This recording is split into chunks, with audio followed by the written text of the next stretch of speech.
Que représentent ces énormes chiens qui gardent la maison des Moussel à Andrézy? Pourquoi des jeunes ont-ils collé leur dessin sur l'un d'eux? Au cours de son allocution de la cérémonie du vernissage de l'exposition Sculpture en Lille, le 21 mai de cette année 2015, l'artiste plasticien Aurel Ricard nous a parlé de la catastrophe de Fukushima, nous mettant en garde sur les risques de ses conséquences pour notre santé et pour celle des SDF japonais employés à décontaminer la centrale nucléaire.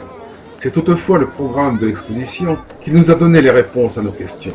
Les chiens d'Aurel sont aujourd'hui présents dans le monde entier. Ils sont des gardiens vigilants de la planète face aux destructions que l'homme lui fait subir. 2 de ces chiens, bull terrier ou de 3 mètres, montent ainsi la garde dans le parc de la maison des Moussel. L'un évoque par sa robe verte amazonienne le drame de l'explosion de la centrale nucléaire de Fukushima. L'autre, avec sa robe claire, a vocation à recevoir le message d'espoir des enfants d'Andrézy pour l'avenir de notre planète. C'est parfait. Je bouge pas les amis là. Après avoir traversé la Seine pour rejoindre l'île Nancy, nous avons découvert une quarantaine d'autres sculptures cachées le long des chemins. Certaines reproduisant des êtres du monde réel, humains ou animaux, des plantes ou des objets sont directement compréhensibles.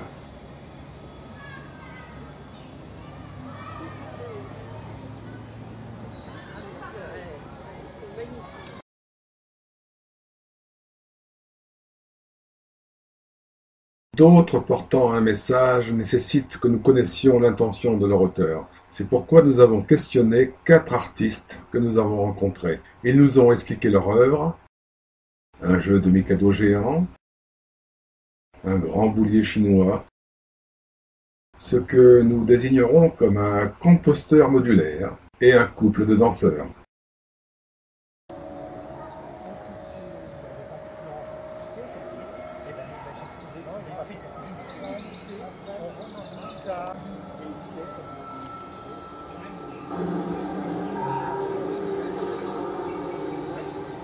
Ces 5 doigts qui sortent de terre avec, et qui jouent avec les Mikado comme des portes. Mikado, c'est porte céleste en japonais. Donc l'idée c'est de déambuler au-dessus d'un jeu de Mikado avec, qui est joué avec 5 doigts géants et qui joue avec l'œuvre et qui se répercute dans la forêt derrière autour d'un immense tronc d'arbre abattu. Courant de l'été, une application qui va sortir autour de l'installation et avec un jeu par rapport à l'installation.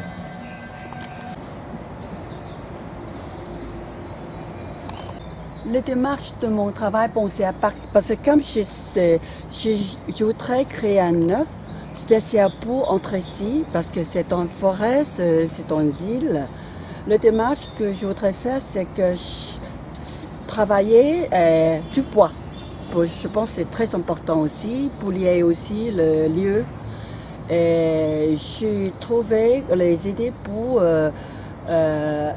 créer un boulier chinois. Bon, peut-être aussi à cause que la culture que je suis venue de là-bas aussi, j'ai la culture aussi chinoise, que ça me fait penser aussi faire un boulier parce que c'est en bois.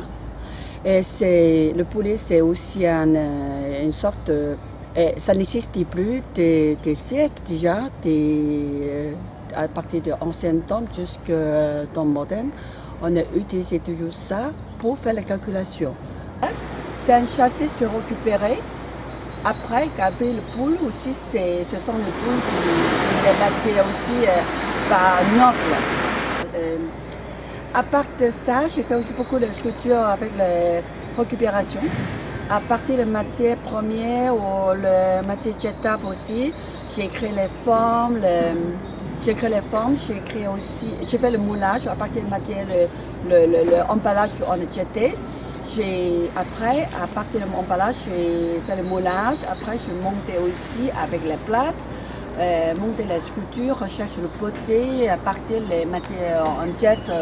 Ça ne regardait pas dans la vie de tous les jours, mais on peut très bien monter quelque chose de beau. Je suis l'auteur de cette pièce qui s'appelle Ground Up Protocol. récemment nommé Ground-up Protocol parce qu'avant c'était plus simplement nommé les récoltes.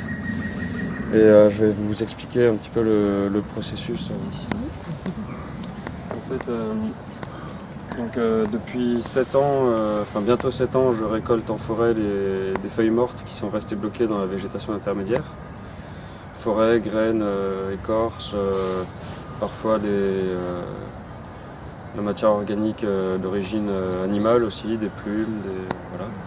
Donc c'est tous ces éléments qui sont restés bloqués dans la végétation intermédiaire et qui n'ont encore pas commencé leur décomposition au sol, qui n'ont pas rejoint encore le flux perpétuel de décomposition et de revitalisation. Et ce qui à la base était pour moi une frustration s'est converti par cette image poétique de ces éléments organiques restés entre ciel et terre, à savoir la relation très tactile à la terre. Parce que j'ai une partie de mes origines qui sont paysannes, évidemment, et très vite je me suis rendu compte que j'étais parti pour une vie d'itinérance. Or, le travail de la terre et l'itinérance sont deux choses qui sont incompatibles et un beau jour, il y a cette image poétique qui est arrivée, à savoir que cette feuille restée bloquée entre ciel et terre serait ma terre. Et donc j'ai commencé ma toute première récolte en décembre 2008, près de chez moi. J'ai accumulé toute cette matière dans des caisses de 1 mètre carré de surface. Et donc c'est un travail un labeur, parce que étymologiquement c'est labeur et travail n'ont rien à voir. Je suis arrivé à 4 mètres carrés de territoire. Donc c'est un territoire mobile, un territoire qui est amené à grandir avec le temps. Il y a un peu plus de 3 semaines que ma pièce resterait pendant 3 ans à Andrézy et non pas pendant 5 mois. Et qu'on organiserait avec la municipalité des récoltes avec les habitants et avec des scolaires. Et donc là il y a une caisse qui est entièrement destinée aux récoltes qui seront faites avec les enfants et les habitants d'Andrézy et de la région.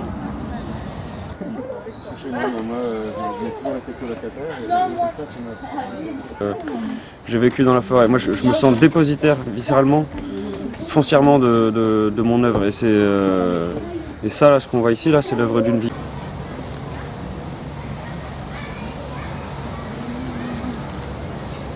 C'est magnifique.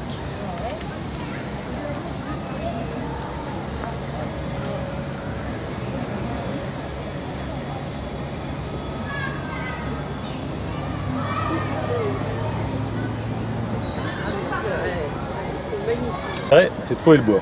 Ça sent un peu... c'est vrai. L'idée de base première, c'était quand même d'assembler du bois que je trouvais comme ça. Chaque échelle en fait d'œuvre demande des bois un peu particuliers. Donc si vous voulez faire un personnage grand comme ça, vous n'aurez pas du tout bien sûr les mêmes... Oui, quand vous trouvez un morceau de bois comme ça, vous dites, ça va faire une belle fesse. Exactement, et voilà. Ce qui est compliqué par exemple c'est faire la poitrine, vous voyez. Ou parfois vous faites je pense déjà à la structure de base qui va me permettre de... Vous remarquerez, il y a Ah oui, bien sûr, il y a des tiges à l'intérieur. Voilà, donc déjà il faut que je pense à... Parce que déjà la structure soit rigide au départ. Voilà. Et je construis progressivement. J'ai commencé par la jambe, vous voyez. Et à partir de là... Vous avez fait la jambe d'appui. Voilà, avec un équilibre voilà, qui est lié au mouvement en fait. Donc, et puis après vous finissez en enrobant le bois avec les petits. Voilà, donc après c'est un mélange, j'essaie d'harmoniser tout. C'est les deux à la fois. C'est comme un gros Lego. Et où avez-vous trouvé les matériaux? Je ne le dis pas, monsieur. Il a ses secrets, c'est comme les ramasseurs de champignons. Je mes spots. Vous avez dans le sud de la France, il y a un coin qui est pas mal. Mais bon, le problème, ce n'est pas encore un problème, ça peut devenir. Est-ce que j'en trouverai chaque année? Là, j'ai eu la chance qu'il y ait des crues. Donc, faire le plein. Il nettoie tellement les plages, il passe avec les... Ouais, heureusement, c'est une plage qui est pas accessible. Donc ça, c'est bien. Donc ça me laisse... Mais il n'est pas dit que l'année prochaine, il en reste... Il faudra peut-être que j'agrandisse mon champ d'investigation. Pour les œuvres plus petites, en fait. L'année dernière, j'avais fait un gorille qui était là, d'ailleurs. Là, j'avais fait un minotaure l'année d'avant. Je ne sais pas si vous aviez vu.